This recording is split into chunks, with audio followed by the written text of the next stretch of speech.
नमस्कार साथियों, मैं आपका दोस्त सैलन सिंह। और साथियों, मेरे पास कमेंट के माध्यम से एक सवाल आया था जो कि आदित्य झा हैं। उन्होंने लिखा है कि सर एग्रीमेंट पेपर के ऊपर वीडियो बनाइए और कब वैलिड होता है कब नहीं होता है एग्रीमेंट पेपर, इस पर वीडियो बनाइए। तो आज की इस वीडियो में आप लोगों को मैं बताने वाला हूँ कि एग्रीमेंट पेपर कब वैलिड होता है और कब नहीं होता है। और कल मैंने एक वीडियो बनाई थी जो कि राम जी ने मुझसे क्वेश्चन किया था कि उनके ऊपर 4 उन पर आपराधिक मुकदमा दर्ज थे, तो मैंने उस पर वीडियो बनाई थी और वो उन्होंने लिखा है कि जानकारी देने के लिए सर बहुत बहुत धन्यवाद। लगता है उन्हें वो वीडियो अच्छी लगी है और वो कुछ भी उनके काम का है तो उन्हें वो वीडियो पसंद आई है, तो उन्होंने लिखा है कि जानकारी लेने के लिए बहुत बहुत धन्यवाद। तो आपका भी धन्यवाद। आशा करता हूँ कि अगर आप पर 4 मुकदमा जो भी है राम जी, उसमें से आप निश्चित ही बाहर निकलें। अगर वो झूठे हैं तो आप उससे बाहर निकलें।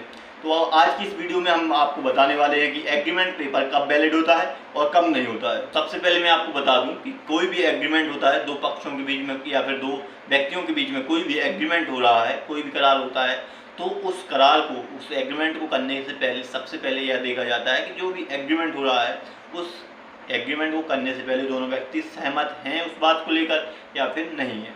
अगर दोनों व्यक्ति उस बात को लेकर सहमत हैं, उन्होंने एग्रीमेंट करा लिया है, तो वह एग्रीमेंट सफल माना जाता है, उस एग्रीमेंट को आगे बढ़ाया जाता है। और मैं आपको बता दूं कि जब भी एग्रीमेंट कोई भी व्यक्ति करते हैं, दो जो व्यक्ति कोई भी किसी भी तरीके का एग्रीमेंट हो, 2 से अधिक व्यक्ति भी एग्रीमेंट करते हैं, तो जो भी व्यक्ति एग्रीमेंट करते हैं उनका जो मानसिक स्थिति है उस समय जब वो एग्रीमेंट करते हैं वो स्वस्थ होनी चाहिए और वो परिपक्व होनी चाहिए कि वो समझ सकें उस कि जो वो एग्रीमेंट कर रहे हैं, जो वो करार कर रहे हैं, जो वो संहिता कर रहे हैं, उन्हें उस करार या फिर एग्रीमेंट के बारे में पता होना चाहिए कि वो क्या कर रहे हैं, उन्हें उनकी जानकारी होना चाहिए उस एग्रीमेंट की। इस तरीके से कोई व्यक्ति एग्रीमेंट करता है तो उसके पहले उसको स्वस्थ मस्तिष्क का होना चाहिए, वह पागल नहीं होना चाहिए, ना तो वह नशे की हालत में होना चाहिए। और कभी भी कोई व्यक्ति एग्रीमेंट करता है या फिर करार करता है तो उसको स्वस्थ मस्तिष्क का होना चाहिए। ऐसा नहीं है कि वो किसी भी तरीके से जब भी वो एग्रीमेंट करते हैं, ऐसा नहीं है कि अगर वो पागल था और फिर ठीक हो गया है या फिर उसका दिमागी हालत कमज़ोर थी लेकिन वह बाद में ठीक हो गया है तो वो एग्रीमेंट नहीं कर सकता है।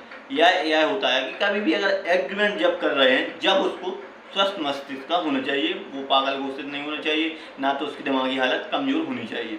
अब इसके बाद मैं बता दूं कि कभी भी एग्रीमेंट होता है या फिर कोई करार होता है, किसी भी तरीके से कोई कॉन्ट्रैक्ट होता है, तो उस समय वो जो कॉन्ट्रैक्ट होता है या फिर किसी भी बात को लेकर कोई एग्रीमेंट लिखते हैं आप या फिर कोई भी करार करवाते हैं, तो ऐसी स्थिति में जब भी कोई एग्रीमेंट आप लिखवाते हैं कोई भी 2 पक्षों के बीच में, किसी भी तरीके से 2 पार्टी होती हैं या फिर 2 से अधिक भी पार्टी हो सकती हैं, कोई भी एग्रीमेंट में कोई भी एग्रीमेंट होता है तो सबसे पहले मैं आपको बता दूं कि उसमें सहमति दोनों की होनी चाहिए। ऐसा नहीं है कि किसी पर जोर जबरदस्ती करके आप कोई एग्रीमेंट करा लें, कोई कॉन्ट्रैक्ट करा लें, कोई संविदा करा लें, ऐसा नहीं है।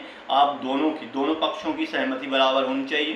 दोनों पक्षों को उसमें जो एग्रीमेंट में लिखा हुआ है वो अच्छे से मालूम होना चाहिए। ऐसा नहीं है कि आप किसी को कोई बात छुपा लें और एग्रीमेंट पर साइन करा लें या फिर कोई एग्रीमेंट कर लें, ऐसा नहीं है। किसी पर जो जबरदस्ती करके आप एग्रीमेंट कराएंगे तो वो वैध नहीं होगा।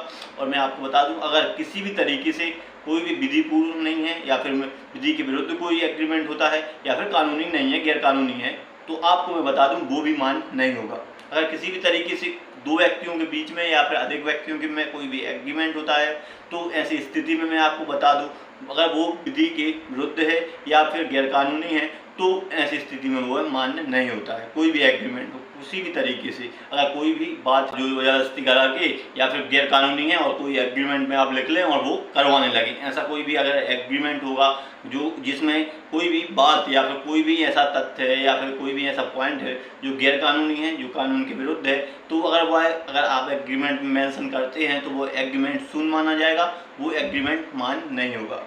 तो आपको यह जानकारी भी ध्यान रखना है, आपको यह बात भी नोटिस करनी है कि अगर उस एग्रीमेंट में कोई भी एग्रीमेंट है आपके पास, उसमें कोई भी बात ऐसी गैर कानूनी हो है या फिर जो भी कानून के विरुद्ध है, कोई भी अपराध है या फिर कोई भी ऐसी बात है, तो वह जो करार होगा या फिर जो एग्रीमेंट होगा वो मान्य नहीं होगा किसी भी तरीके से।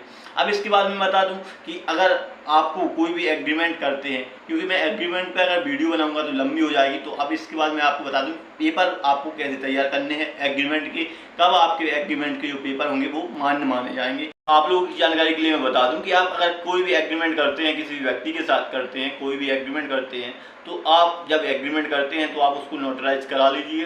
अगर कोई भी छोटा मोटा एग्रीमेंट है तो आप उसको नोटराइज करा लीजिए। लेकिन अगर आप कोई भी बड़ा एग्रीमेंट करते हैं तो आपको 1000 रुपये का कोई स्टाम्प लेना है, उसी पर एग्रीमेंट करना है।